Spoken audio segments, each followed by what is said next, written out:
les océans se déchaînent, je les traverserai avec toi.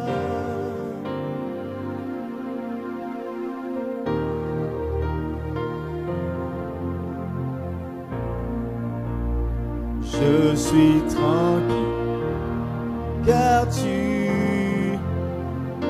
je suis tranquille,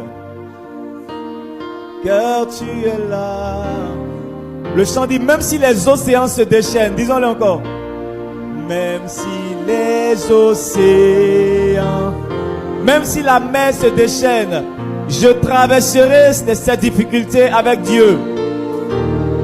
Et avec toi, Père, tu domines les tempêtes. Je suis tranquille, car tu es là. Je suis tranquille, car on va dire encore, même si les océans se déchaînent, je les traverserai. Serai avec toi, Père, tu domines les tempêtes. Je suis tranquille, car tu es là. Je suis tranquille, car tu es là. Je suis tranquille, car tu es. Je suis tranquille, car tu. Je suis en paix, car tu es là. Je suis en paix, je suis en paix, car tu es. Je suis en joie, car tu es là. Yahweh, je suis en joie, car tu. Merci notre Père parce que tu es là. Merci infiniment. Nous sommes en paix, nous sommes en joie, nous sommes en vie et nous sommes en sécurité car tu es là. Seigneur, ta houlette et ton bâton nous rassurent de ta présence. C'est par amour et de paix. Et nous sommes rassurés de ton amour pour nous. Parce que tu nous aimes, tu nous mènes dans des sentiers de la justice. Et c'est la raison pour laquelle nous nous réjouissons de ta présence. Merci encore parce que nous croyons que tu es là ce matin. Merci encore parce que nous croyons que tu nous conduis ce matin. Merci encore parce que nous croyons, Père, que tu nous enseignes encore ce matin. Non, nous nous inquiétons de rien parce que tu es là. Nous nous réjouissons de ta présence. Père, merci. Conduis-nous encore. Nous nous abandonnons à toi. Nous te cédons la première place. Nous te cédons la première place. Prends le contrôle, Seigneur. Conduis-nous, Père.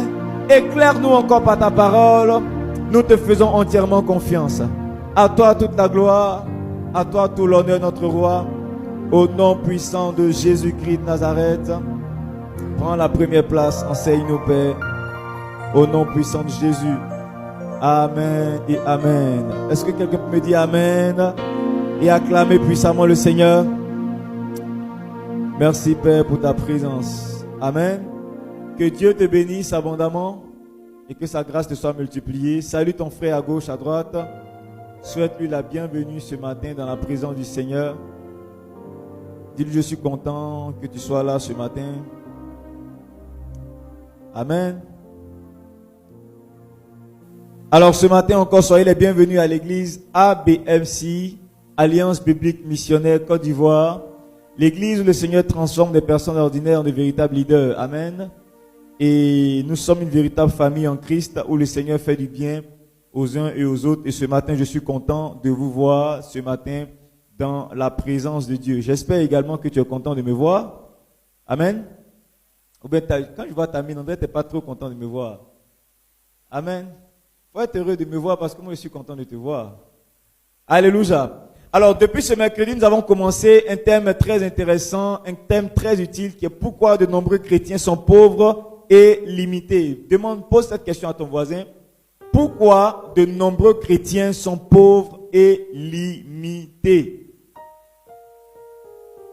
Alors le thème que nous abordons ces 2 temps est une question et nous parlons de finances. Nous parlons de finances. Vous savez, dans la plupart des églises, on n'aime pas parler des finances. Mais je veux dire que c'est une chose qui est révolue parce qu'aujourd'hui, on a compris beaucoup de choses et le Seigneur a ouvert nos yeux sur beaucoup de principes assez importants, des principes que Satan a volés à l'église. Mais par la grâce de Dieu, nous sommes arrivés à la compréhension de ces choses-là et le Seigneur est en train de restaurer progressivement son église. C'est pourquoi lorsqu'on parle de finances à l'église, si avant tu n'étais pas à l'aise avec le thème sur les finances, il faut que tu sois de plus en plus à l'aise avec le thème qui est relatif aux finances. Parce que nous avons constaté qu'il y a de nombreux chrétiens à l'église qui sont pauvres. Les gens ont donné leur vie au Seigneur, mais il n'y a pas d'avancée financière. Les gens prient, on jeûne, on prie, on fait beaucoup de choses. Mais sur le volet financier, il n'y a pas vraiment d'impact. Et c'est l'une des raisons pour lesquelles l'église du Seigneur est faible. C'est l'une des raisons pour lesquelles l'église n'arrive pas à se déployer. C'est l'une des raisons pour lesquelles l'église n'arrive pas à influencer son environnement. C'est la raison pour laquelle l'église n'arrive pas à dominer encore. La volonté de Dieu n'arrive pas à s'imposer encore sur terre. Pas parce que Dieu est impuissant, mais parce que l'église est impuissante sur le volet financier. Celui qui contrôle l'économie contrôle la terre. Alléluia. Celui qui contrôle l'économie contrôle la terre. Celui qui contrôle l'économie impose sa volonté sur la terre. C'est pourquoi le Seigneur, il a dit, quand vous priez, dites, notre Père qui est aux cieux, que ton nom soit sanctifié, que ton règne vienne et que ta volonté soit faite sur la terre comme elle est faite dans le ciel. Il dit, dans nos prières, il faut qu'on demande la volonté de Dieu. Pourquoi? Parce que la volonté de Dieu n'est pas faite sur la terre comme elle est faite au ciel. Dans le ciel, Dieu règne. Mais sur la terre, pour que Dieu règne, il faut que toi et moi, nous puissions travailler pour que la volonté de Dieu arrive sur la terre. Mais comment imposer la volonté de Dieu dans un monde qui est régi par l'économie si nous ne contrôlons pas l'économie?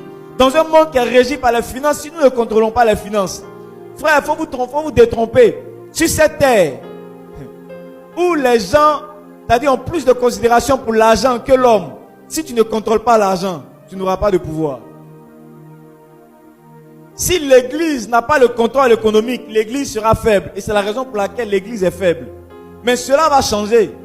Parce que les mentalités sont en train de changer. Alléluia. Frère, s'il y avait des milliardaires assis dans nos églises, je t'assure qu'il y a certaines lois qui n'allaient jamais être votées à l'Assemblée nationale. S'il y avait des députés assis dans l'église, s'il y avait des maires assis dans l'église, des ministres assis dans l'église, il y a certaines lois démoniaques qui n'allaient jamais passer. Mais quand ces lois démoniaques passent, c'est parce que les chrétiens n'ont pas atteint un certain niveau d'influence sur le volet économique. Mais cela va passer. Alléluia. Le Seigneur dit, l'or et l'argent m'appartiennent. L'or et l'argent m'appartiennent. Vous voyez, malheureusement, les chrétiens, on l'a dit mercredi, on nous a vendu un évangile qui n'était pas équilibré et qui a été mal interprété. Ça a déformé notre perception de la vie, déformé notre perception des finances. Et on a avalé cela pendant des années. Et ça a rendu l'église faible, paresseuse, moisie, frustrée, cachée dans son coin. On nous a dit par exemple qu'il est plus facile à un chameau d'entrer dans le trou d'une aiguille qu'à un chrétien qu'à un riche d'entrer dans le royaume des cieux. Donc on a dit, quand tu es riche, c'est difficile d'entrer dans le royaume des cieux. Donc si tu cherches l'argent, tu vas perdre ton salut. Si tu as beaucoup d'argent, tu vas perdre ton salut.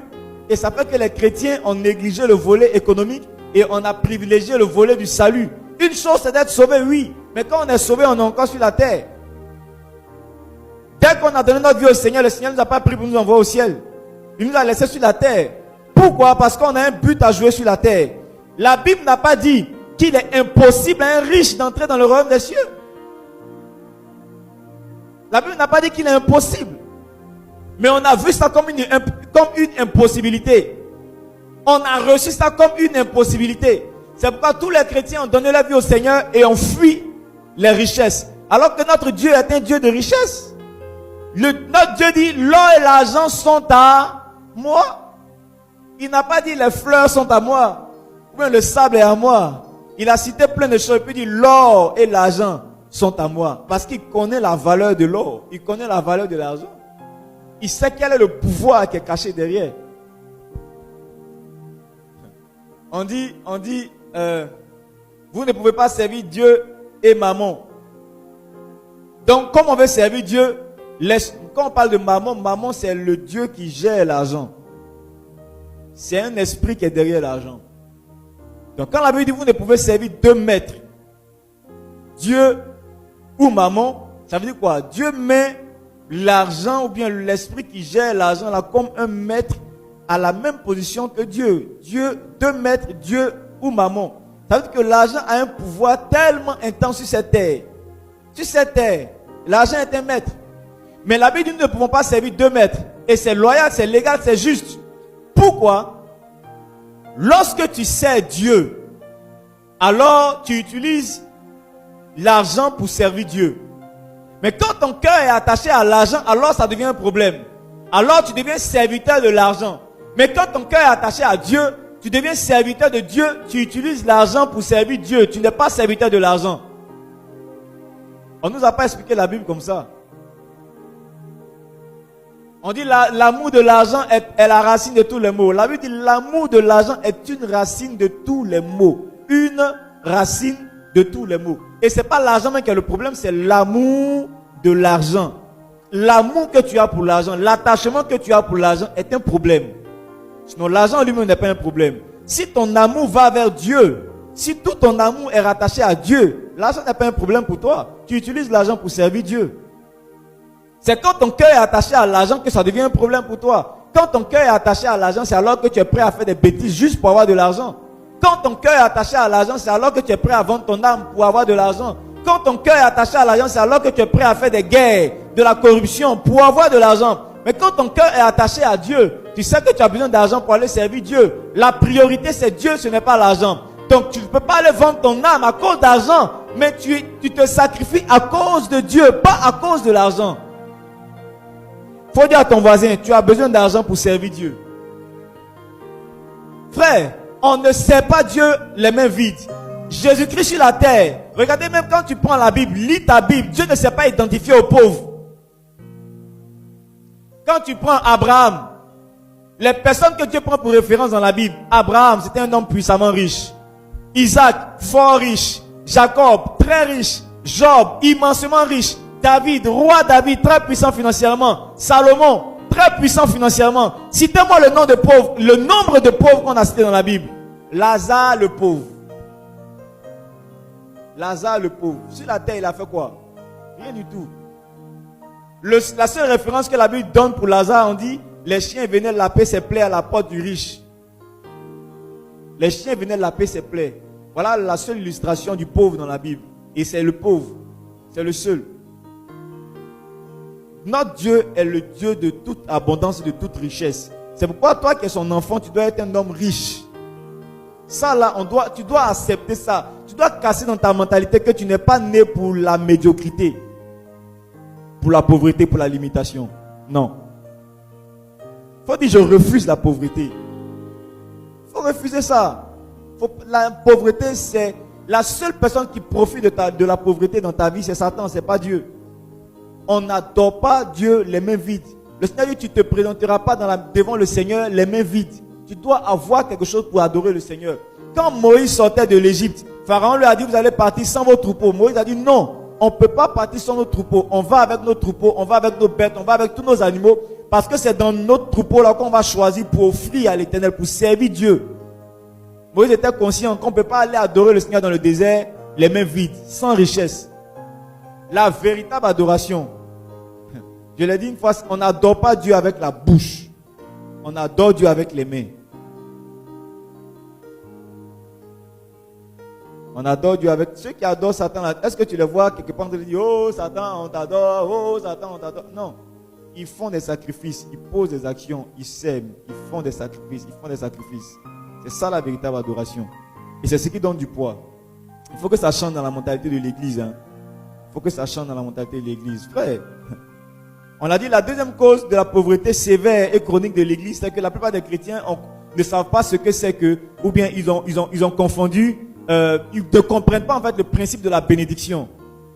Ils ne comprennent pas le principe de la bénédiction. Qu'est-ce que c'est que la bénédiction? À l'église, là, quand on vient, on est béni. Mais la bénédiction, ce n'est pas l'argent. On dit, ah, mais Seigneur, tu m'as béni. Depuis plusieurs années, je suis béni. Je suis béni, mais pourquoi je ne vois pas l'argent? Pourtant, je suis béni. Oui, tu es béni. Mais tu n'as pas compris que la bénédiction, ce n'est pas l'argent. La bénédiction, ce n'est pas une voiture. La bénédiction, ce n'est pas une maison. La bénédiction, c'est une capacité que Dieu te donne. Quand on dit tu es béni, reçois la faveur, tu bâtiras des maisons, tu bâtiras des villes, tu bâtiras des églises. Ça ne va pas tomber du ciel. C'est une capacité que Dieu te communique.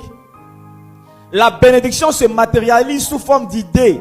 La bénédiction se matérialise sous forme de stratégie. La bénédiction se matérialise sous forme de capacité, de compétences que tu acquiers.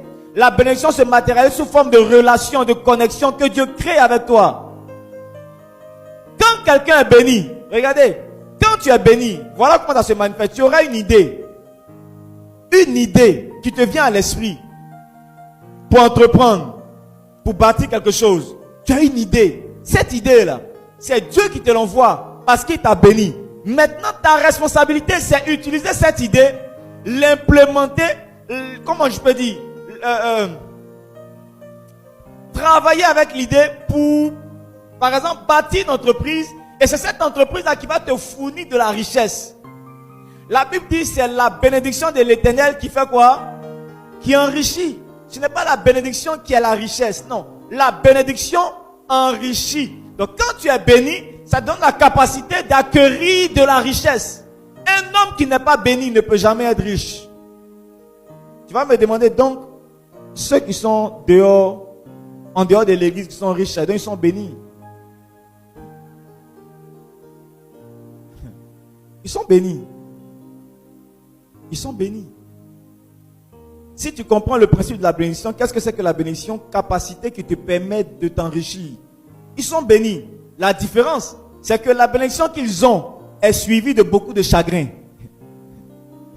Ils sont bénis. Ça leur donne de s'enrichir. Mais la richesse qu'ils ont est suivie de chagrin. La richesse qu'ils ont est suivie de peine, de crainte, de mort, de sacrifice de leurs enfants. Sacrifice de génération. Pourquoi? Parce que la bénédiction qu'ils ont reçue ne vient pas de Dieu. Balaam le charlatan, la Bible dit, quand il ouvre sa bouche et quand il bénit, tu es béni. C'est un charlatan, ce n'était pas un prophète. La Bible dit, quand Balaam bénit, tu es béni. Parce que béni, c'est prononcer de bonnes paroles sur la vie de quelqu'un, c'est transférer des capacités à quelqu'un. Donc Satan peut transférer des capacités à ces gars qu'il adore. La différence, c'est que la richesse qu'ils vont avoir sera suivie, va être suivie de beaucoup de chagrin, de beaucoup de difficultés, de problèmes. La bénédiction n'est pas la richesse. Dis ça à ton voisin, la bénédiction n'est pas la richesse. La bénédiction te permet d'acquérir la richesse. Quand tu as une idée, il ne faut pas jouer avec ton idée. Le problème de l'église, c'est que la plupart des chrétiens n'aiment pas travailler. La plupart des chrétiens n'aiment pas fournir des efforts. La plupart des chrétiens sont paresseux, malheureusement. Un chrétien, tu dors, tu as eu une idée. Hey, aujourd'hui, là, j'ai pensé à quelque chose. Ah, un jour, je vais faire ça. Un jour, je vais faire ça. Un jour, c'est quand? Quand tu as eu une idée, Dieu a mis une idée dans ton esprit aujourd'hui. Ça veut dire que c'est aujourd'hui que tu dois te mettre en mouvement pour aller transformer cette idée en richesse. On dit un jour, ça va aller. Frère, tant que tu es assis, ça ne va pas aller. Hein. La seule chose qui va aller, c'est ton argent qui s'en va. La Bible dit dans Proverbe 6, verset 9, paresseux, jusqu'à quand seras-tu couché? Quand te lèveras-tu de ton sommeil? Quand tu vas te lever de ton sommeil? Le problème de Dieu, ou bien le problème de l'église, ce n'est pas que Dieu n'est pas capable d'enrichir son église. Le problème, c'est que Dieu a communiqué des capacités. Où tu es là, tu es béni. Où tu es béni. Ta position d'enfant de Dieu te confère un certain type de bénédiction. Ta position d'enfant de Dieu te confère un certain type de compétence, de capacité, de savoir-faire. Et en plus de cela, quand tu respectes les principes rattachés à la prospérité, tu gagnes encore des bénédictions. Certains types de bénédictions. Le seul problème, c'est que on ne réfléchit pas. On ne s'assoit pas pour calculer. On ne s'assoit pas pour fouiller dans notre esprit. Qu'est-ce que Dieu a déposé dans mon esprit? Qu'est-ce que Dieu a mis dans mon esprit? J'ai une idée. Comment faire pour mettre l'idée en place? Ça, c'est notre responsabilité. Dieu ne le fera pas à notre place. Dieu ne le fera pas à notre place. Tu dois être riche. Dieu aime les hommes riches. Je t'assure que Dieu aime les hommes riches. Quand Jésus-Christ est venu sur la terre, je t'ai dit mercredi, il allait recruter ses disciples. Il allait prendre Matthieu. Matthieu, là, c'était pas un vagabond. Matthieu, c'était un gars, un percepteur d'impôts. Matthieu travaillait aux impôts. Matthieu travaillait aux impôts. Il est parti prendre l'apôtre Pierre. L'apôtre Pierre n'était pas un vagabond. L'apôtre Pierre était un pêcheur. Il avait un bateau à lui. Il avait son propre bateau de pêche. Ça veut dire que c'était un entrepreneur.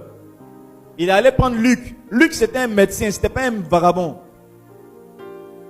Jésus s'est entouré des gars qui sont puissants. La Bible dit qu'il y avait des femmes qui le soutenaient de leur bien. Donc les femmes qui suivaient Jésus, elles avaient un peu encore. Elles avaient ça dans leur sac. Et puis elles suivaient Jésus-Christ. Tu dois en avoir. Tu dois en avoir. La Bible dit la richesse d'un homme sert de rançon pour sa vie. La richesse d'un homme sert de rançon pour sa vie. Bon, je vais passer. Alors, ensuite on a parlé des relations, des connexions qui sont la matérialisation également de la bénédiction. Quand Dieu te bénit, le dernier point qu'on a vu mercredi, quand Dieu te bénit, il va t'accorder des aides de destinée. C'est l'une des plus grosses bénédictions que Dieu peut faire à un homme. Lui envoyer des hommes. Regarde, il y a certaines bénédictions que Dieu ne pourra jamais faire pour toi s'il ne passe pas par un homme. Tu vois? Le travail que tu cherches depuis que tu n'as pas encore eu, c'est parce que tu n'as pas encore croisé la bonne personne. Quand Dieu veut te bénir, il va t'envoyer quelqu'un. Peut-être qu'il ne va pas te donner de l'argent, hein, mais il va te donner une idée. Il va te dire, par exemple, moi je suis dans tel domaine, j'évolue dans tel domaine, mais il y a telle chose qui marche bien. Hein. Et peut-être te rendre compte que, ah oui, c'est vrai, je n'ai jamais pensé à ça, ça marche. Il t'a donné l'idée pour t'enrichir. C'est la connexion qui t'a donné l'idée pour t'enrichir. La personne peut ne pas te donner de l'argent, mais la personne peut prendre ta main pour te faire rentrer dans des organisations où toi-même tu ne pouvais pas rentrer de tes propres moyens. La personne va te connecter à des gens que toi-même, même si tu as tout l'argent, tu ne peux pas rentrer dans leur groupe pour être élevé. La personne va te faire rentrer dans des business où toi-même, là, toi seul, tu ne peux pas rentrer là-bas. Quand Dieu veut bénir un homme, il lui envoie un autre homme. Le problème, c'est que les chrétiens n'arrivent pas à identifier les aides de destinée. Ou bien les chrétiens méprisent, ne savent pas honorer les aides que Dieu leur envoie. Si Dieu t'envoie quelqu'un pour t'aider, la plus grave erreur que tu peux commettre, c'est de lui demander l'argent. Voilà le chrétien. Dès qu'il voit un tonton qui rentre dans sa vie, le tonton a garé une Ford ou bien une Nissan V8, 4x4, grosse voiture. Quand il le voit comme ça, il dit, hé, Seigneur, tu m'as exaucé. Tonton, je ne veux pas avoir 10 000 avec toi. Tu t'es grillé en même temps. Parce qu'en fait, l'image qu'il avait de toi, là, dès l'instant où tu lui demandes de l'argent, tu as gâté ton image. Parce que lui te regarde et se dit, ah mais le jeune il est bien, je pense que je peux lui confier l'entreprise qui génère 500 000 francs chaque mois. Je peux lui confier ça. Il doit être quelqu'un qui n'est pas trop attaché à l'argent. Toi, si tu ne connais rien, tu viens, tonton, je ne peux pas avoir 1500 à toi là-bas, j'ai réglé un truc là. Quelqu'un à qui on veut confier l'entreprise de 500 000, tu viens demander 1500. Mon ami, attention. Il va se méfier de toi. Tu vois qu'il va commencer à prendre de la distance. Quand tu vas l'appeler, tonton, il va dire non, écoute, j'ai pas trop le temps. Attends, on va voir. Il dit, on va voir. Il t'a classé, c'est fini. Quand quelqu'un rentre dans ta vie, regarde, la meilleure chose que tu puisses faire, c'est de trouver de l'argent pour lui donner. Ne demande jamais. J'ai dit mercredi à l'anniversaire d'Oufoué, on a raconté que Alpha Blondie, à l'anniversaire d'Oufoué, il a pris 1 million. Il est parti voir le vieux, il dit, papa, c'est ton cadeau d'anniversaire, 1 million. Frère, tu donnes 1 million à un milliardaire, tu as provoqué quelque chose. Et toi, tu le tapes à 1 million. Lui, il est milliardaire, il va te taper combien? Imagine le retour. C'est-à-dire, quand il n'a rien fait, s'il dit, bon, laisse-le tranquille, il a jeté au moins 20 millions sur toi. Ça, c'est laisse-le tranquille. Tu as 1 million. Quand tu rencontres une personne de destinée, tu sens que lui, il peut faire quelque chose pour moi. Ne lui demande jamais. Cherche à faire quelque chose pour lui. Cherche à faire. Ne dis pas, tonton, tu peux pas trouver un travail là-bas pour moi? Non. Est-ce que je peux être utile? Je peux faire quelque chose pour vous? Il n'y a pas de courses que je peux faire pour vous? Cherche à être utile à la personne. Quand il sent que tu es utile, il peut te connecter à quelqu'un de plus grand que lui. Malheureusement, on ne sait pas honorer. On ne sait pas reconnaître les personnes de valeur. Donc ça fait qu'on les perd de vue et notre vie tourne en rond. Notre vie tourne en rond pendant des années. On dit, mais Seigneur, tu m'as oublié. Pourtant, je paye ma dîme. Pourtant, j'ai fait ceci, j'ai fait cela. Oui, tu payes ta dîme. C'est pourquoi Dieu t'a envoyé quelqu'un. Dis à ton voisin, faut me regarder. Peut-être que c'est moi ton aide de destinée. Faut pas me mépriser. On ne sait jamais dans la vie. Alléluia. Moi, c'est pourquoi, frère, je respecte tout le monde. Je m'arrange à ne pas demander quelque chose à quelqu'un. Si je peux t'en donner, je t'en donne. Si je n'ai rien à te donner, je ne te demande pas aussi. On ne sait pas qui est qui. Et le point que je touche aujourd'hui, c'est que la plupart des chrétiens sont pauvres et limités parce qu'ils ne respectent pas correctement le principe des semailles et des moissons. Genèse 8, verset 22. Mets-nous à l'écran, s'il te plaît. Genèse 8, verset 22. Je vais aller un peu vite. Genèse 8, verset 22. On l'a à l'écran? Genèse 8, verset 22. Tant que la terre subsistera, la moisson, c'est bon? Tant que la terre subsistera, les semailles et la moisson, le froid et la chaleur, l'été et l'hiver, le jour et la nuit ne cesseront point. C'est Dieu qui est en train de parler. Dieu dit, tant que la terre existera, voilà des principes qui ne vont jamais disparaître. Donc, si tu veux véritablement réussir ta vie, il faut travailler avec ces principes-là. Le principe de la semaille et de moisson. Voilà le principe qui nous intéresse. C'est un principe universel qui est rattaché à la prospérité. Principe de semaille et de moisson. Vous voyez, à l'église, on a deux types d'évangiles. On a l'évangile du salut, qui est rattaché à notre salut. Tu as donné ta vie au Seigneur, tu crois en Jésus-Christ, tu as la foi, tu crois au miracle. Tout ça, c'est l'évangile du salut, pour la nouvelle naissance. Il y a ce qu'on appelle l'évangile du royaume. L'évangile qui est rattaché au royaume des cieux. Là, quand le Seigneur parle, là, on n'est pas dans la nouvelle alliance, on est encore dans l'ancienne alliance. On ne parle pas encore de salut à ce niveau-là. On ne parle pas de salut. Tant que la terre subsistera, la semaille et la moisson. Semaille, c'est quoi? Semer. C'est-à-dire le fait de semer et de récolter, ça ne va jamais passer. Ça veut dire quoi? Un homme qui ne sème jamais ne pourra jamais moissonner. Un homme qui ne sème jamais ne pourra jamais moissonner. Il faut que tu retiennes ça. Si je ne sème pas, je ne moissonne pas. Ça veut dire quoi? Dans le royaume des cieux, le principe universel de prospérité, ça veut dire quoi? C'est-à-dire, de façon simple, qu'est-ce que c'est que la prospérité? C'est le fait de semer et de récolter. Si je ne sème rien, je ne récolte rien. C'est un principe universel. Les hommes d'affaires qui sont en dehors de l'église, eux là, ils ont rejeté l'évangile du salut. Ils ont rejeté Jésus, mais ils ont accepté l'évangile du royaume qui est rattaché à la prospérité. C'est-à-dire quoi? Ils savent que si je dois avoir des finances, il faut que je sème. C'est pourquoi, regardez les Européens, ils ne font que donner de l'argent à l'Afrique. Les Africains ne font que prendre l'argent des Européens. Entre nous deux, qui est plus riche? Entre l'Afrique et l'Europe, qui est plus riche?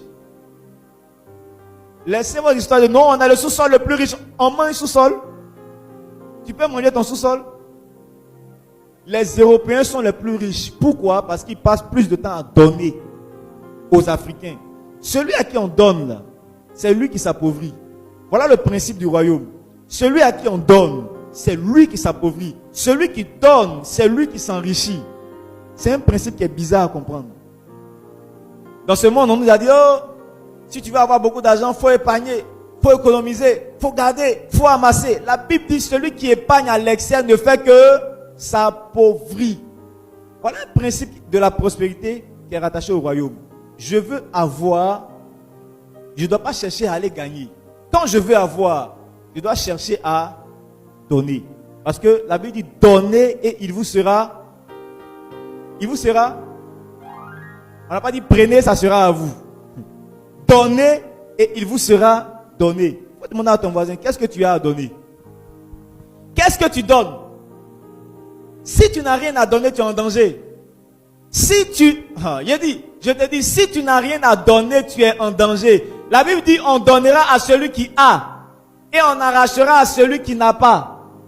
On arrache quoi à celui qui n'a pas? Si tu n'as rien, on t'arrache quoi? En réalité, c'est parce que tu as quelque chose que tu ne veux pas donner, c'est pourquoi on va t'arracher. Tout homme a quelque chose à donner. Peut-être, mais moi je n'ai rien à donner, je n'ai rien à donner. Tu as quelque chose. On dit, celui qui n'a pas, on va lui arracher quelque chose. On dit, là où il n'y a pas de semaille, il n'y a pas de moisson. Là où il n'y a pas de semaille, il n'y a pas de moisson. Alléluia. De nombreux chrétiens sont pauvres parce qu'ils ne payent pas la dîme. Je vais parler aujourd'hui du point de la dîme. Et mercredi, je te parle du principe du secret de la richesse des Juifs. Je suis allé lire un peu l'histoire des Juifs dans différents ouvrages. Et frère, j'ai réalisé quelque chose, mais ça fait peur. C'est bizarre parce que on n'a jamais conçu le monde comme ça. Je n'avais jamais vu les choses sur ce point de vue. Mon temps ne me le permet pas, sinon j'allais l'aborder aujourd'hui. Mercredi, je vais parler de cela. Mercredi, je parlerai de cela. De nombreux chrétiens sont pauvres parce qu'ils ne payent pas la dîme. Je commence par la dîme d'abord. La dîme là, regarde, c'est le B.A.B.A, c'est la base. C'est la base. Si tu as un problème avec la dîme, avec payer une dîme, crois-moi, tu ne seras jamais riche. Jamais aujourd'hui, jamais demain. Si tu as un problème avec ta dîme, même si tu as 1000 francs, que tu n'arrives pas à payer dîme 100 francs, il ne faut pas dire, oh, c'est pas à cause de 100 francs que je ne vais pas devenir riche. Regarde, même si tu n'arrives pas à payer une dîme de 5 francs, tu ne deviendras jamais riche. Parce qu'en fait, ce n'est pas la somme que tu donnes, c'est un principe.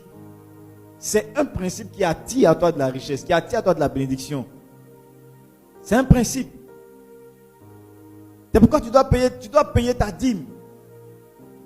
Si tu n'as pas eu cette habitude-là, il faut changer parce qu'il y a une malédiction qui est rattachée à tous ceux qui ne payent pas la dîme.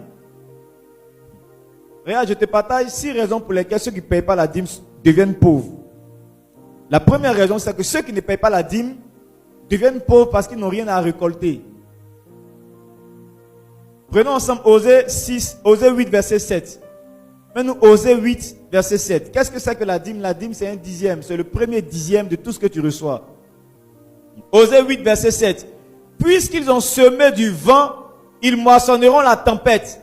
Ils n'auront pas un épi de blé. Ce qui poussera ne donnera point de farine. Et s'il y en avait, des étrangers la dévoreraient. Si tu sèmes le vent, tu récoltes quoi? La tempête, c'est des problèmes. Toi, tu as semé vent seulement. Ce qui arrive là, c'est problème. C'est-à-dire que tu n'as rien semé. Ce qui arrive, c'est des problèmes. Voilà la première raison pour laquelle ceux qui ne payent pas la dîme deviennent pauvres. Parce que tu n'as rien apporté, tu n'as rien semé.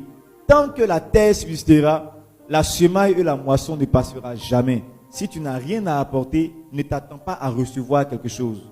Ce qui est bien avec Dieu, c'est que Dieu s'assure de toujours donner la semence à quelqu'un. Tout le monde a une semence. Si tu constates que l'argent qui est avec toi n'est pas beaucoup, pour subvenir à tes besoins, considère ça que c'est une semence. Quand on te donne un noyau de mangue, tu sais que ça ne peut pas te nourrir. Ça veut dire que ce n'est pas ça ta récolte. Ce n'est pas ça ta moisson. Quand ce que tu as en tes mains ne peut pas te nourrir, ça veut dire que ce n'est pas ça ta moisson, ce n'est pas ça ta récolte, c'est plutôt ta semence. Malheureusement, de nombreux chrétiens consomment leur semence. Dieu met dans leurs mains un noyau d'avocat. Il dit, moi j'ai trop faim, j'ai découvert une recette là qui fait qu'on peut préparer un noyau d'avocat là pour manger. Il découpe ça, il met huile dessus, il grille, il mange. Il mange la semence, il consomme la semence. Si tu consommes ta semence, ne t'attends pas à recevoir quelque chose de Dieu. Dieu donne toujours la semence. Regarde, quand tu lis Genèse, quand Dieu faisait la création, il a dit que les arbres produisent des fruits portant en eux leur semence. Dieu s'assure que tout ce qu'il met en tes mains, tout ce qu'il crée, porte en lui ce qu'on appelle une semence. Pourquoi il le fait? Parce qu'il veut s'assurer que ce qu'il crée soit perpétué dans le temps, que ça se multiplie, que ça reste. C'est pourquoi il met à l'intérieur la semence. Parce qu'il sait que s'il n'a pas mis la semence, il serait obligé de toujours en train de créer et recréer. C'est pourquoi pour te rendre riche, ce qu'il va faire, c'est t'envoyer une semence. Comment tu gères la semence que Dieu te donne? Comment tu gères la semence que Dieu te donne?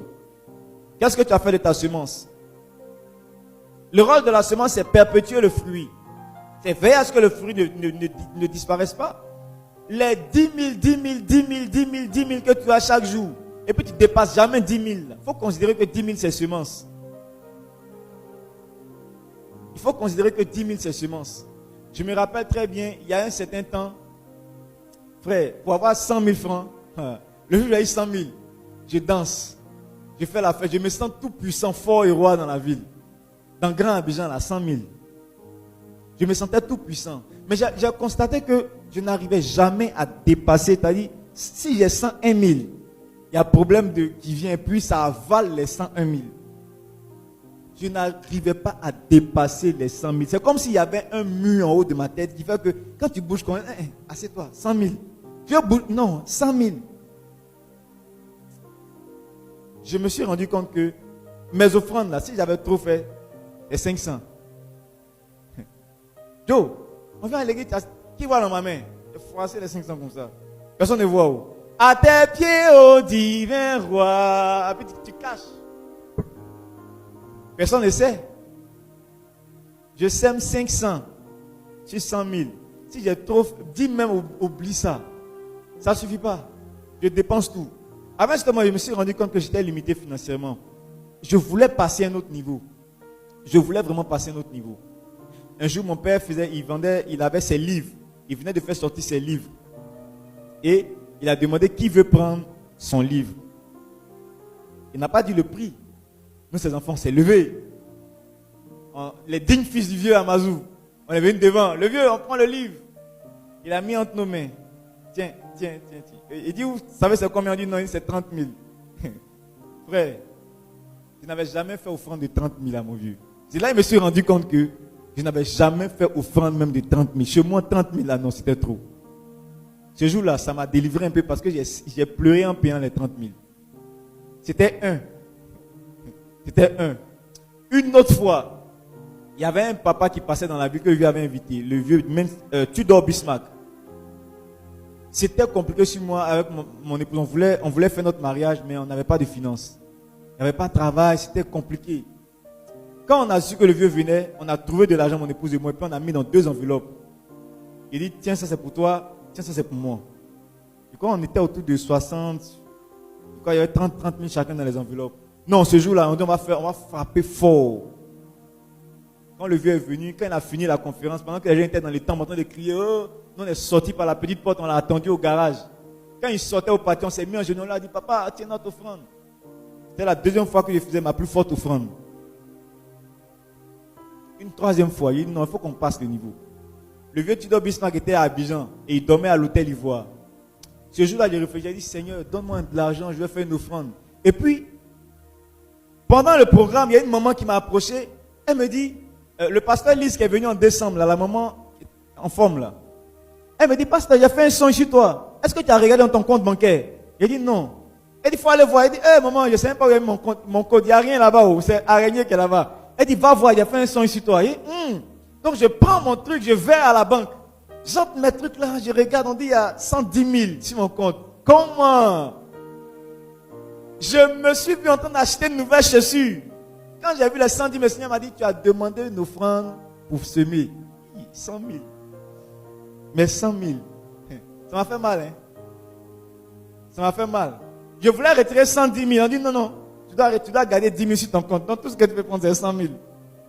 À la banque, c'est comme ça. Je voulais retirer 100 000. On dit, non, tu ne peux pas vider ton compte. Laisse 10 000 dessus. Prends 100 000. Tchi. Donc je n'ai rien là-dessus. J'ai pris les 100 000. Et puis, je me suis habillé, je suis allé à l'hôtel Ivoire. Pendant que les autres étaient en train de préparer le programme, je me suis rentré à l'hôtel Ivoire. Et puis, je me suis assis au salon. J'ai vu le protocole était là, tout ça. Je me suis assis. Et puis, pendant que j'attendais, j'ai vu le papa Mensa Otabil. Non, Tudor Bismarck. Il revenait du sport. Donc, il traversait le salon comme ça. Et puis, il partait. J'ai regardé mon enveloppe, je regarde le vieux. Je regarde mon enveloppe, je regarde le vieux. Le Seigneur me dit, si tu ne laisses pas, tu as raté. Tu ne vas plus jamais avoir l'opportunité de faire ton offrande. J'ai bondi sur le vieux. Il dit, papa. Il m'a regardé, et puis lui aussi, bon, il avait un peu peur. Il ne sait pas qui crie son nom comme ça. Donc, il allait vers les ascenseurs, puis il dit, papa, je vais vous faire une offrande. J'ai bricolé un anglais pour lui donner quoi. Si je te parle ça, tu ne vas pas comprendre. Mon anglais est trop sophistiqué. Donc, je ne peux pas te donner ça en français. Tu vois? Et donc, quand il m'a regardé, il m'a demandé, who are you, bien quoi là? En tout cas, il m'a demandé, qui es-tu? Hein? C'est who are you, non? Je parle anglais. Et puis, j'ai dit, je suis le fils de papa Alexandre Amazou. Il dit, Amazou, ok, viens, et puis il m'a fait rentrer dans l'ascenseur. Pour ne pas que les gens nous regardent. Et puis dans l'ascenseur, je lui ai donné mon offrande. Il dit, mets ton genou. Il a prié pour moi. Mais quand je suis quitté là, on est monté dans l'ascenseur, puis il a fait monter, on est parti jusqu'en haut. Et puis il a fini de prier pour moi dans l'ascenseur. Le temps qu'on arrive en haut, il a fini de prier pour moi. Et puis quand l'ascenseur s'est ouvert, il est rentré dans sa chambre, dans son couloir là. Moi, je suis redescendu. Mais la paix que j'ai eue dans mon cœur, c'est-à-dire j'étais fier de moi parce que je venais de franchir un niveau d'offrande pas possible. J'ai cassé la baraque. Toi, tu as déjà donné 100 000. Frère, c'était trop fort pour moi. Mais à partir de ce jour-là, c'est-à-dire 100 000, c'est devenu... C'est rien. C'est rien. On peut finir 100 000 en une semaine. Et puis ça dit rien quoi. Parce que Dieu a élevé notre niveau. Pourquoi je le fais? Parce qu'en fait, tu reçois en fonction de ce que tu donnes. Il faut que tu vois, quand tu as du mal à donner 10 000, c'est parce que dans ta tête, 10 000 francs, c'est beaucoup d'argent. Donc, puisque c'est beaucoup d'argent, c'est ce que tu vas expérimenter. Puisque dans ta tête, 100 000 francs, c'est trop d'argent, c'est ce que tu vas expérimenter. Dieu te donne ce qui est normal chez toi. Est-ce qu'avoir 1 million, c'est normal chez toi? Si ce n'est pas normal, Dieu ne te donnera jamais. Mais comment tu sens que c'est normal quand tu n'as pas du mal à donner? Tu n'as pas du mal à offrir. 1 million, c'est quoi? 1 million, on prend, on paye gâteau, on partage aux gens, et puis c'est fini. Alléluia. Si tu as du mal à donner une dîme, 10 000, 100 000, 500 000, 300 000, oublie Dieu dans ta histoire de milliardaire. Amen. On sera milliardaire, puis tu es le premier. On dit attrapez-la, attrapez-la. Faut oublier ça. Faut oublier ça. Alléluia. Alléluia. Plus tu veux monter, cherche la semence. Quand je veux avoir beaucoup d'argent, quand je veux devenir riche, je ne cours pas après l'argent. Je cours après la semence. Je cherche la semence. Si tu veux avoir à manger des mangues chaque année sans payer une mangue au marché, ce que tu dois chercher, c'est un noyau de mangue. Le mettre en terre, arroser, cultiver, jusqu'à ce que ça produise. Quelques années après, tu auras plusieurs mangues chaque jour, cadeau. Voilà le principe de la richesse. De nombreux chrétiens, malheureusement, ne payent pas la dîme. Et c'est pourquoi ils n'ont rien à récolter. Alléluia. Il faut demander à ton voisin, est-ce que tu payes ta dîme? Il t'a répondu? Il ne répond pas. Il n'y a pas réseau. Il n'y a pas réseau. Ta voix n'arrive pas à son oreille. Il n'y a pas réseau. Si tu as longtemps consommé ta semence, arrête ça. Parce qu'il arrivera un temps où même la semence, tu n'auras plus. Si ce que tu as ne te suffit pas, c'est une semence. Sème la semence. Deuxième, ceux qui ne paient pas la dîme deviennent pauvres parce qu'ils n'attirent pas de bénédictions sur leur vie. Malachie 3, verset 10, s'il te plaît. Malachie 3, verset 10. Je vais m'arrêter au troisième point et on va finir pour aujourd'hui. Je vais m'arrêter là et on va prier. Mercredi, on continue. Malachie 3, verset 10. Apportez à la maison du trésor toutes les dîmes, afin qu'il y ait de la nourriture dans ma maison. Mettez-moi de la sorte à l'épreuve, dit l'Éternel des armées. Et vous verrez si je n'ouvre pas pour vous les écluses des cieux, si je ne répands pas sur vous la bénédiction en abondance.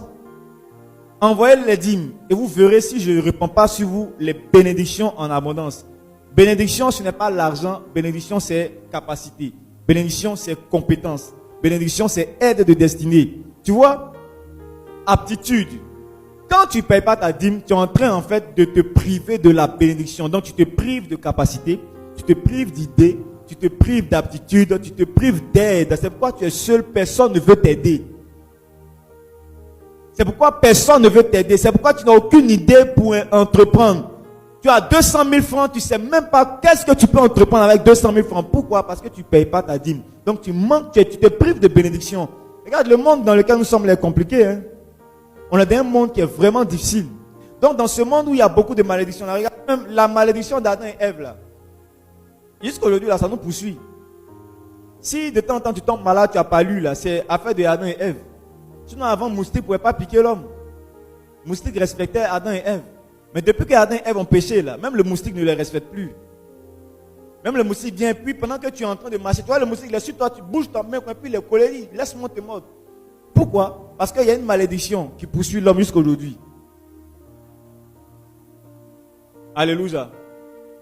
Le Seigneur a dit à Adam, tu mangeras à la sueur de ton front. La terre te produira des ronces.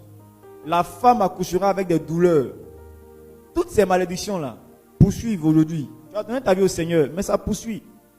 Tu as donné ta vie au Seigneur, la main pour accoucher, ça fait mal. Avec toutes ces malédictions qu'on a sur notre dos, nous-mêmes on n'a pas cherché, on est né, ça nous a trouvé là. Toi, tu vas venir ajouter pour toi en bouffant ta dîme. Tu vas venir ajouter un autre lot de malédictions sur ta vie à cause de dîmes, 20 000, dîmes, 30 000. Tu vois pourquoi la vie de certaines personnes est difficile? Il est à l'église, il prie, oui, il prie. C'est un bon prieur, un beau prieur. Si ça vous parle en langue, non, il n'y a pas meilleur rappeur que lui. Mais en ce qui concerne les résultats, entrepreneuriat, finance, le gars est limité. Pourquoi? Parce qu'il n'attire pas sur lui la bénédiction qui va lui donner la capacité d'avoir de la richesse. C'est pourquoi de nombreux chrétiens sont pauvres. Ils ne payent pas la dîme. Dieu lui fait grâce, il a une dîme de 200 000 francs. Au lieu d'apporter 100 000 francs, il dit non. Attends, je vais payer, j'ai une facture de 50 000. Attends, je vais payer la facture 50 000, je vais faire 25 000. Bon, en envoyant 125 000 au pasteur, je pense que c'est suffisant, il peut se débrouiller avec. Tu n'as pas payé ta dîme. Tu as fait une offrande. Tu as fait une offrande. Ce n'est pas ta dîme que tu as payée. Alléluia. Est-ce que tu dois développer la culture de la dîme? Dans cette église, tout le monde doit avoir une dîme à payer. Tout le monde. À moins que tu sois bébé comme Zoé, Neira, les bébés là. Dès l'instant où maman te donne argent de poche, mon fils, c'est ton argent pour aller à l'école, 100 francs, il y a dîme dedans. Il y a dîme, 10 francs que tu dois enlever pour apporter. C'est pourquoi nous, parents, on doit enseigner ça à nos enfants. On doit enseigner à nos enfants. Si je donne 100 francs à mon enfant, il doit lui dire, quand tu vas manger là, il faut garder 10 francs, viens avec 10 francs à la maison. Si je leur donne 500, viens avec 50 francs à la maison. 50 francs là, ce n'est pas pour toi. C'est pour Dieu. Tu as compris? Hein? L'enfant grandit avec la culture de la dîme. Plus tard, il n'est pas dérangé par apporter 50 francs. De nombreux chrétiens ne payent pas la dîme parce qu'ils sont pauvres, parce qu'ils n'attirent pas sur eux des bénédictions. Il dit, mettez-moi de la sorte à l'épreuve. Et vous allez voir si je ne vais pas déverser sur vous des bénédictions. Quand Dieu dit, mets-moi de la sorte à l'épreuve, Dieu, c'est pas... En fait, il n'y a rien qui l'oblige à parler. Il n'y a pas quelqu'un qui le met sous pression pour qu'il parle.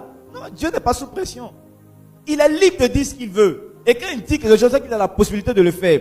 Donc quand il dit vous verrez, ça veut dire qu'il est capable de le faire. Amen. Je pense que je vais m'arrêter là. Mon temps est déjà écoulé. On va prier. On va prier. On va vraiment... Tu sais, tout ce qui te distrait et t'empêche de respecter la dîme là. C'est ce qu'on appelle... C'est l'esprit en fait de pauvreté qui fatigue les gens. Quand l'esprit de pauvreté vient sur toi, tu veux payer ta dîme, tu dis, hey, il y a problème. Dépense. Le mois prochain, tu vas rattraper. Tu veux faire une semence, tu dis, oh non, regarde tel problème. Regarde d'abord, attends que Dieu te donne beaucoup d'argent avant de semer. C'est l'esprit de pauvreté parce qu'il sait que tant que tu ne donnes pas, tu ne reçois pas. On va prier ce matin. Alléluia. On va se tenir debout. Tu vas d'abord élever la voix pour dire merci au Seigneur pour ce message que tu entends. Ce message qui vient révolutionner ton esprit. Ce message qui vient révolutionner ta mentalité. Que le Seigneur t'accorde de véritablement comprendre ce message et de sortir de toute forme de malédiction attachée aux finances. au nom puissant de Jésus-Christ de Nazareth. Alléluia. Si quelque part tu n'as pas payé, tu n'as pas respecté les principes rattachés à la prospérité, tu as consommé la semence et qu'il y a certaines formes de malédictions qui sont attachées à ta vie financière, que le Seigneur te délivre de tous ces types de malédictions au nom de Jésus de Nazareth. Élevons la voix, prions le Seigneur.